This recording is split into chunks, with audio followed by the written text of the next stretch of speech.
आज की क्लास में हिंदी साहित्य से महत्वपूर्ण 60 प्रश्न जो कि वन लाइनर प्रश्न होंगे, इनका अध्ययन करेंगे। पहला प्रश्न है, काल विभाजन और नामकरण करने वाले पहले लेखक कौन थे? तो वो थे जॉर्ज ग्रियर्सन जी। हिंदी का आदि कवि किसे माना जाता है? तो हिंदी का आदि कवि स्वयंभू को माना जाता है। अगला है कि हिंदी का प्रथम उपन्यास कौन सा है? तो वो था परीक्षा गुरु, और जिसके लेखक थे श्रीनिवास दास, जो कि 1882 इसका समय रहा है। अगला है कि अपभ्रंश के प्रथम ऐतिहासिक व्याकरण कौन है? तो ये हेमचंद्र। व्याकरण मतलब व्याकरण की रचना करने वाले, यानी कि व्याकरण की रचना करने वाले को व्याकरण कहते हैं। अगला है कि हिंदी के प्रथम कवि कौन है? तो वे हैं सरहफा, जो कि 9वीं सदी इनका समय रहा है। हिंदी साहित्य की प्रथम रचना कौन सी है? तो हिंदी साहित्य की प्रथम रचना है पृथ्वीराज रासो, और जिसे चंद्रवरदाई द्वारा लिखा गया है। अगला है कि हिंदी साहित्य का प्रथम महाकाव्य कौन सा है? तो वो है पृथ्वीराज रासो, जिसके जो रचयिता हैं वो हैं चंद्रवरदाई। हिंदी काव्य में प्रथम 12 मासा वर्णन किस ग्रंथ में मिलता है? तो वो मिलता है बीसल देव रासो में, जिसके रचयिता हैं नरपति नाल। अवहट्ट का सर्वप्रथम प्रयोग कब हुआ था? तो ये होता है ज्योतिश्वर ठाकुर की रचना थी वर्ण रत्नाकर में अवहट्ट का प्रयोग हुआ। हिंदी के सर्वप्रथम गीतकार कौन है? तो वो थे विद्यापति। ये हिंदी के सर्वप्रथम गीतकार माने जाते हैं। हिंदी में सर्वप्रथम मुकरियों की शुरुआत किसने की थी? मुकरियों और कहावतों की शुरुआत जो की थी वो की थी अमीर खुसरो ने। भक्ति के प्रवर्तक कौन है? तो भक्ति के प्रवर्तक रामानुजाचार्य हैं। अगला है कि हिंदी के प्रथम सूफी कवि कौन है? तो वो थे मुल्ला दाऊद। हिंदी का प्रथम वक्रोक्ति कथात्मक महाकाव्य कौन सा है? वो है पृथ्वीराज रासो, जिसके रचयिता हैं चंद्रवरदाई। सूफी प्रेमाख्यान प्रथम काव्य कौन सा है? वो है चंद्रायन, जिसको चंदायन भी बोलते हैं। चंद्रायन भी उसका नाम है और चंदायन भी है।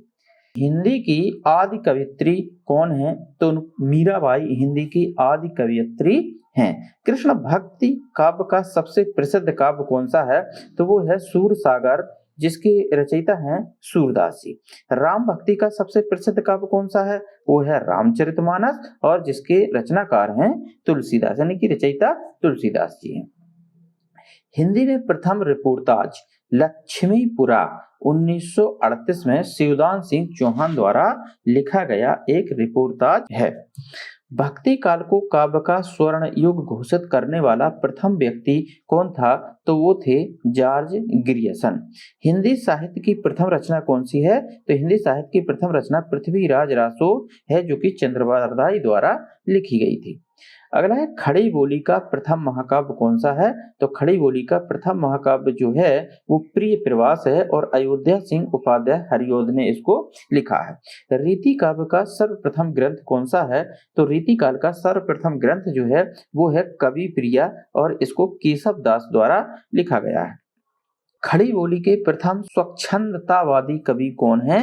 वो है श्रीधर पाठक जी। अगला है कि गीति काव्य शब्द का सर्वप्रथम प्रयोग किसने किया था? लोचन प्रसाद पांडे ने अपनी रचना कुसुमन माला में किया था। किसका प्रयोग? गीति काव्य शब्द का प्रयोग। छायावाद की प्रथम कृति कौन सी है? तो छायावाद की प्रथम कृति है झरना, 1918 ईस्वी में आई थी, और ये जयशंकर प्रसाद की रचना है। शुक्लानुसार छायावाद का प्रथम प्रतिनिधि कवि कौन है? तो ये है सुमित्रानंदन पंत जी। मुक्त छंद का प्रथम प्रयोगकर्ता कौन है? ये है निराला, और मुक्त छंद की जो रचना है वो है जूही की कली में। प्रयोगवाद शब्द का प्रथम प्रयोग किसने किया था? ये किया था नंद दुलारे वाजपेयी ने प्रयोगवाद शब्द का सर्वप्रथम प्रयोग किया था। नई कविता नाम किसने दिया? ये दिया था सच्चिदानंद हीरानंद वात्स्यायन अगे। अगे इनका उपनाम था, जबकि पूरा नाम सच्चिदानंद हीरानंद वात्स्यायन अगे ही था। अगे की प्रथम काव्य कृति कौन सी है?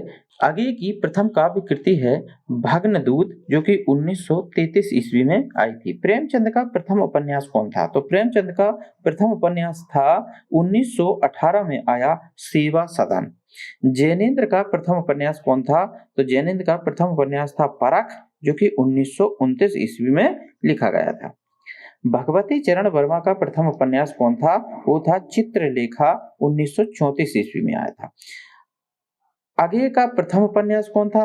शेखर एक जीवनी, 1941 ईस्वी में आया था, जो कि सच्चिदानंद हीरानंद वात्स्यायन आगे का प्रथम उपन्यास था। रेणु का सर्वप्रथम उपन्यास कौन था? वो था मैला आंचल, जो कि 1954 में आया था। रेणु मतलब फणीश्वर नाथ रेणु, इनका पूरा नाम था फणीश्वर नाथ रेणु। अगला है निर्मल वर्मा का प्रथम उपन्यास कौन था? तो वो था बेदिन, जो कि 1964 ईस्वी में आया था। हिंदी की प्रथम कहानी कौन सी है? हिंदी की प्रथम कहानी इंदुमती को माना जाता है और इसके जो लेखक थे वो किशोरी लाल गुप्त जी थे। अगला है हिंदी की प्रथम कहानी लेखिका किसको माना जाता है? तो ये कहा जाता है बंग महिला को, जिनका मुख्य नाम था वो राजेंद्र बाला घोष था, लेकिन ये बंग महिला के नाम से रचनाएं किया करती थी और इनकी कहानी थी दुलाई वाली। प्रसाद की प्रथम कहानी कौन सी है? तो प्रसाद की प्रथम कहानी है ग्राम, जो कि 1911 ईस्वी में आई थी और इंदु नामक पत्रिका में इसका प्रकाशन हुआ था। प्रेमचंद की प्रथम कहानी का नाम क्या है? तो प्रेमचंद की जो प्रथम कहानी थी वो पंच परमेश्वर थी और ये 1916 ईस्वी में आई थी। निर्मल वर्मा का प्रथम कहानी संग्रह कौन सा था?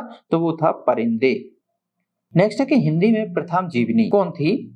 हिंदी में प्रथम जीवनी भक्तमाल थी, जो कि 1585 ईस्वी में आई थी और इसके जो लेखक थे वो थे नाभादास। कमलेश्वर का प्रथम कहानी संग्रह कौन सा है? तो वो था राजा निर्वंशिया, जो कि 1957 ईस्वी में आया था। हिंदी का प्रथम मौलिक नाटक कौन सा है? वो है नहुस, जिसको गोपाल चंद्र गिरधर दास ने 1841 ईस्वी में लिखा था। अगला है प्रसाद का प्रथम ऐतिहासिक नाटक कौन सा है? तो वो था राजश्री, जो कि 1915 ईस्वी में आया था। हिंदी का प्रथम एकांकी कौन सा है?